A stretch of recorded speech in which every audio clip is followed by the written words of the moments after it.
إنما التوبة على الله للذين يعملون السوء بجهالة ثم يتوبون من قريب فأولئك. الحمد لله وحده والصلاة والسلام على من لا نبي بعده. Allahumma salli wa sallim ala sayyidina Muhammadin wa ala alihi wa sahbihi wa barik wa sallim wa ba'd. Pengurus Masjid Al-Muhajirin yang saya hormati, yang saya muliakan, jamaah sekalian, ayah dan bunda, saudara-saudari sekalian, yang insyaallah pagi ini kita ditatap dengan rahmat Allah Subhanahu wa taala. Alhamdulillah, kita masih diizinkan kembali bertemu dalam keadaan baik, keadaan sehat, bersama orang yang baik, di tempat yang baik. Mudah-mudahan hidup kita pun kita tutup nanti dengan kebaikan. Kita bersolawat dengan ucapan Allahumma salli wa sallim ala sayyidina Muhammadin wa ala alihi wa sahbihi wa barik wa sallim. Jamaah sekalian yang dirahmati Allah, mohon maaf dua pertemuan kita tidak ketemu ya, lama sekali rasanya. Sangat ingin ketemu tapi kondisi dan jadwal yang tidak memungkinkan. Tapi insya Allah enaknya kalau sudah dijadwalkan begini, niat kita tetap dicatat pahala Pak. Cuma jangan karena lah tahu ini kaki tidak datang, lah ada niat. Niatnya dapat pahala insyaallah. Jemaah sekalian yang dirahmati Allah, kita pagi ini sampai pada min wasayahul jami'ah sallallahu alaihi wasallam, wasiat Nabi yang disampaikan kepada sahabat, dan ini berlaku untuk kita. Jadi pagi ini kita membaca, mendengarkan wasiat Rasul kepada sahabat yang ini berlaku untuk kita. 3 hadis dalam bab ini dikumpulkan oleh penulis. 3 redaksi hadis yang hampir sama, maknanya berbeda redaksinya, berbeda kasusnya. Pertama, yang meriwayatkan sahabat Mu'adz bin Jabal. Tahu Mu'adz bin Jabal Pak? Mu'adz bin Jabal ini pejabat. Pejabat. Kalau level sekarang gubernur. Mu'adz bin Jabal ini diangkat Nabi menjadi gubernur untuk memimpin, untuk berdakwah di Yaman. Kemudian hadis kedua kepada Abu Darda. Abu Darda ini bukan pejabat, kalangan biasa. Yang ketiga kepada Abil Muntafaq.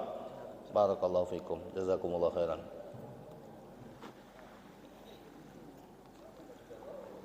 Ini mamano lagi nak pengajian, mulai didang ke kopi mah ini Pak. Nak diminum, kasihan jamaah belum dapat, gitu. Jadi bagian galau Pak. Tapi kalau saya di mana-mana pengajian tidak pernah mikir ke kopi apapun, tidak pernah kupikir ke Pak, karena itu pikiran panitia. Pertama, Mu'adz bin Jabal. Ketika Mu'adz bin Jabal mau safar, mau berangkat menuju Yaman, mau bertugas, beliau datang kepada Nabi berkata, "Ya Rasulullah, aradtu safaran." Untuk tabarrukan kita baca hadisnya, untuk minta berkah ya, mendapatkan keberkahan hadis Nabi, kita baca hadisnya.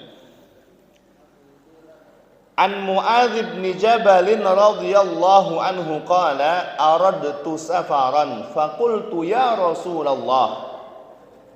Beliau berkata kepada Nabi, "Ya Rasulullah, awsini." Faqala u'budillaha wa la tusyrik bihi syai'a wa'mal lillahi ka'annaka tarahu wa'dud nafsaka fil mauta wadhkurillaha ta'ala 'inda kulli hajarin wa kulli syajarin wa idza 'amilta sayyi'atan fa'mal bi janbiha hasanah as-sirru bis-sirri wal 'alaniyatu bil 'alaniyah.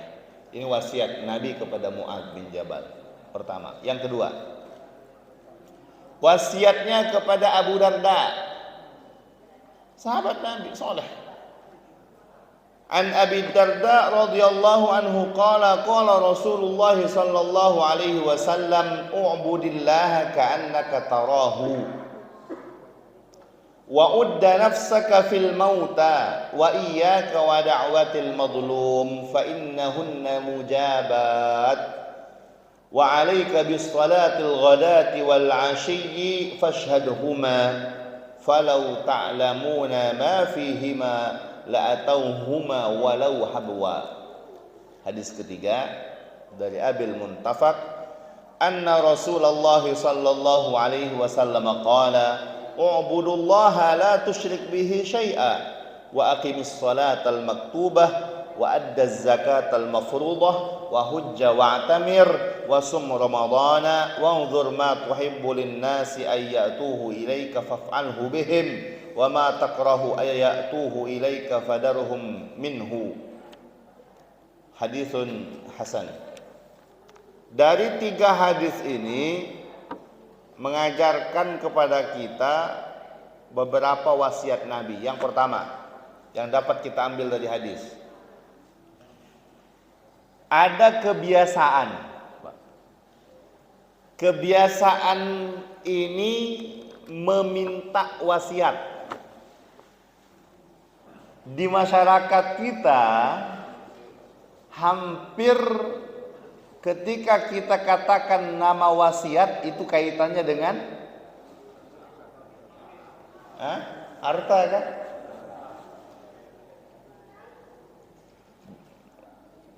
Waris beda, wasiat dengan waris beda. Ahli waris tidak boleh mendapatkan wasiat. Wasiat hampir rata-rata kalau kita bicara wasiat ini kaitannya harta, tanah. Ternyata wasiat itu adalah pesan. Dan wasiat yang paling baik adalah pesan ketakwaan.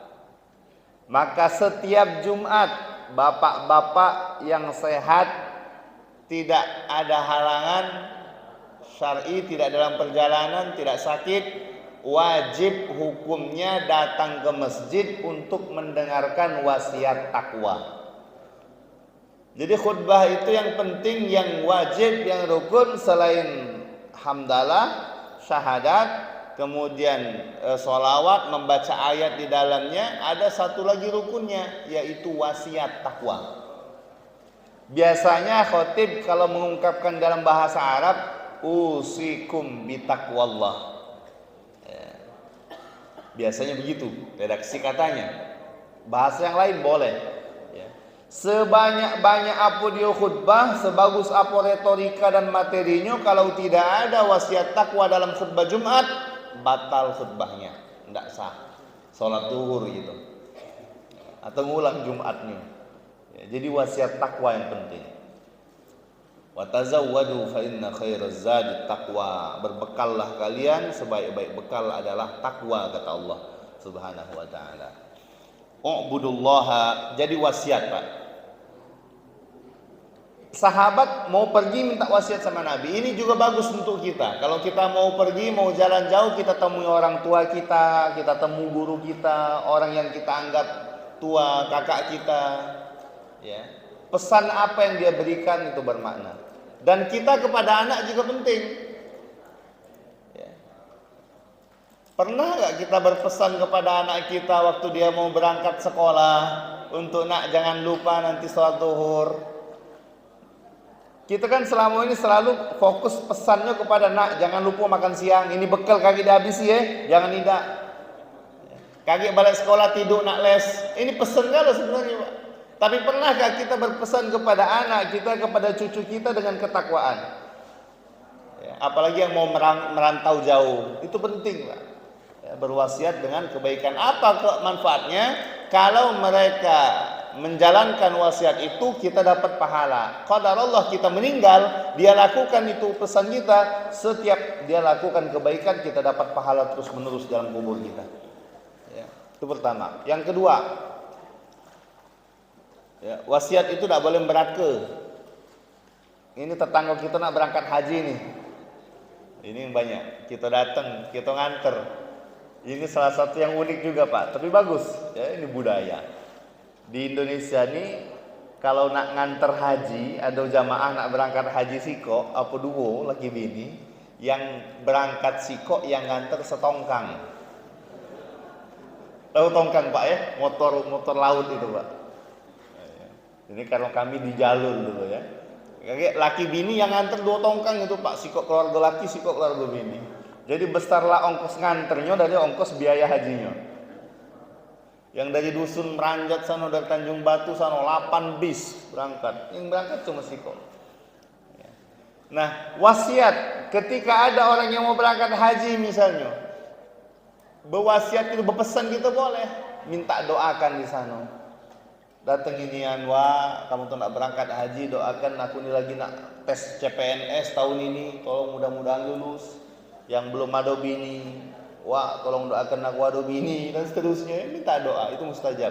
Jangan kaget datang kau nak berangkat haji, berpesan nitip cerek kuning, ya, nitip sejadah, ya, memberatkan jamaah ya. Pesan yang penting adalah minta hal-hal yang baik, minta doakan, minta hal yang bermakna, dan itu sangat bermanfaat untuk kita.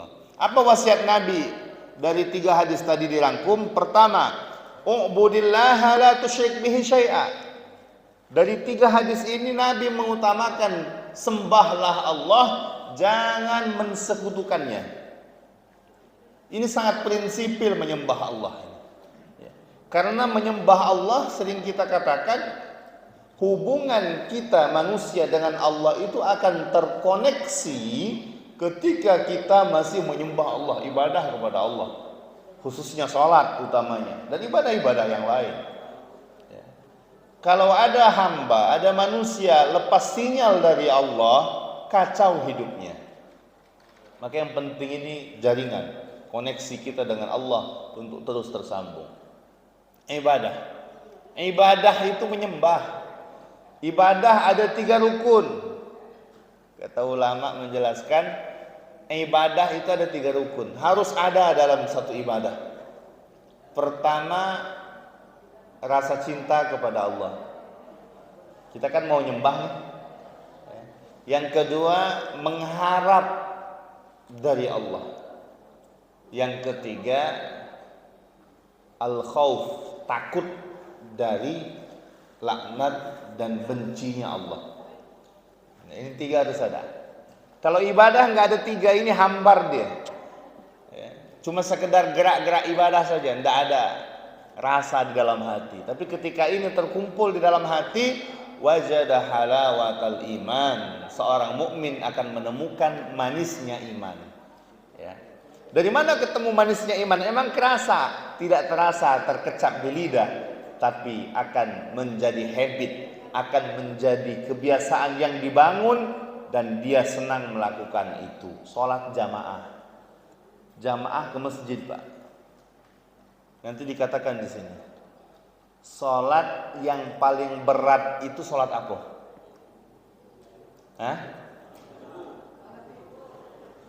Subuh dengan isya.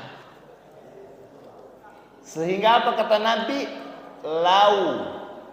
Kalaulah kalian tahu apa pahala yang Allah siapkan untuk orang yang sholat subuh dan isya berjamaah, khususnya di masjid, la atauhuma walau habwa. Mereka pasti akan datang meskipun harus merangkak datangnya, sakit kaki, merangkak dia.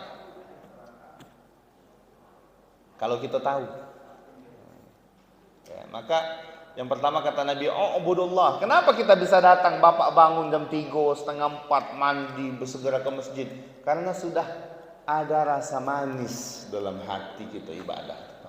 Kalau orang yang nggak ada rasa manis ibadah, Pak, jangankan untuk diajak sholat subuh ke sini, bangun ke sholat subuh yang susah nak matilah. Sarung dia. Tak ketemu lemaknya ibadah itu. Ya. Pakai peci, pakai baju, untuk pakai sarung dia ngerasa malu. Ya. Ada Pak orang-orang yang seperti itu. Betul-betul tidak mau, tidak tertarik. Kenapa? Dia belum menemukan nikmatnya, belum ketemu indahnya. Maka 3 hal ini kalau ketemu, alhamdulillah istiqomah ibadah. Pertama, rasa cinta kepada Allah. Bagaimana kita qul in kuntum tuhibbun Allah. Kalau kalian mengklaim diri kalian cinta kepada Allah, berarti cinta kepada Allah kita bilang iya. Tapi banyak yang tidak bisa merasakan itu dalam hati, sehingga untuk ibadah tidak ada motivasinya. Yang kedua, mengharap. Mengharap itu boleh selama dari Allah. Mengharap itu harus selama dari Allah. Yang tidak boleh ngarep ke manusia, tidak boleh. Kalau ngarep ke manusia juga melok tim pemenangan, harapan kaget kalau jagonya terpilih kita dapat kursi. Rupanya ngawak kursi tapi dari rumah, kursi dewek. Banyak tim sukses yang terduduk banyak, Pak. Tim sukses terduduk banyak. Tidak sesuai harapan. Kenapa? Berharapnya kepada manusia, kepada makhluk. Kalau berharap kepada Allah harus.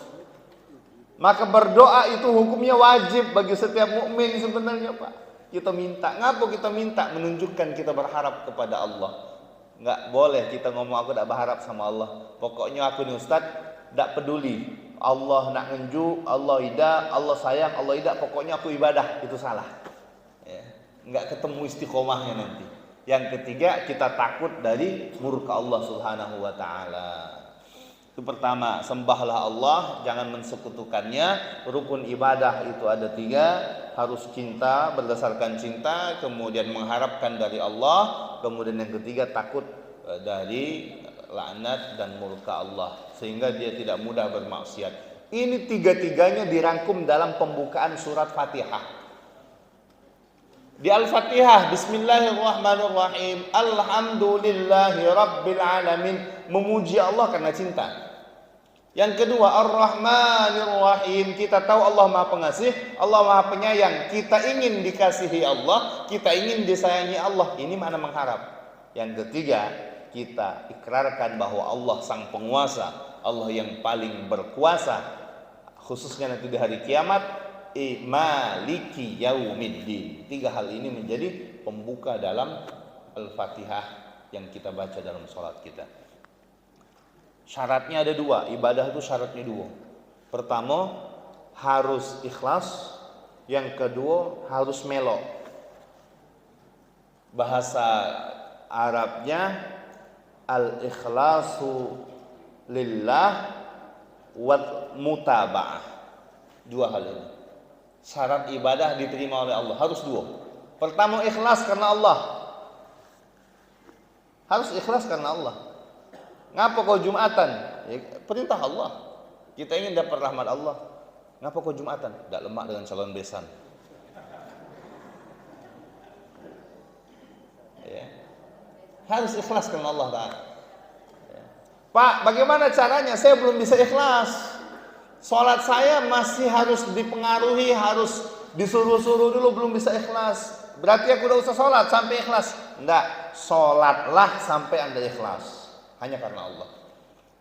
Pak, aku di sedekah senang, cuma kalau dibaca di masjid, kalau tidak dibaca di masjid aku tidak senang. Tidak galak sedekah. Belum ikhlasnya, sedekahlah terus sampai ikhlas. Jangan nunggu ikhlas baru sedekah. Tidak sedekah itu. Ya, sering yang menjadi konsep itu. Apakah orang banyak nanya, Ustaz boleh enggak sedekah diumumkan di masjid? Boleh. Boleh enggak sedekah diam, enggak usah diumumkan di masjid? Boleh. Yang enggak boleh diam enggak sedekah. Yang pertama harus ikhlas. Yang kedua harus mutabaah, harus ikut dengan yang diajarkan oleh Nabi. Pak Ustadz, aku ini 40 tahun tidak galak sholat. Sekarang alhamdulillah di 41 baru terbuka hidayah, aku nak sholat. Cuma aku pengen maksimal ibadah. Aku nak sholat subuhnya biarlah 8 rakaat. Tidak boleh. Tidak boleh. Harus melok contoh. Haji. Pak, aku nak haji, aku punya duit. Berangkatlah sekarang, silakan haji. wukuf di Arafah tanggal 9 Zulhijjah. Ida, aku tak sabar lagi. Aku nak haji wukuf ke Arafah sekarang lah. Boleh apa tidak? Tak boleh. Haji, ibadah yang lain harus mutabaah. Ikut contoh dari Rasul Shallallahu Alaihi Wasallam. Semua hal yang dalam ibadah kita harus mengikut contoh. Ya. Paling tidak harus mengikut arahan Nabi Shallallahu Alaihi Wasallam. Ustaz, aku nak berzikir, solawat 1000 kali sehari, boleh apa tidak? Boleh. Emang dicontohkan sama Nabi? Kata Nabi, dicontohkan secara fisik langsung tidak, tapi diperintahkan oleh Nabi, dibetulkan oleh Nabi. Saya mau zikir Allah, Allah, Allah, Allah, Allah, Allah 10.000 kali, boleh apa enggak? Boleh.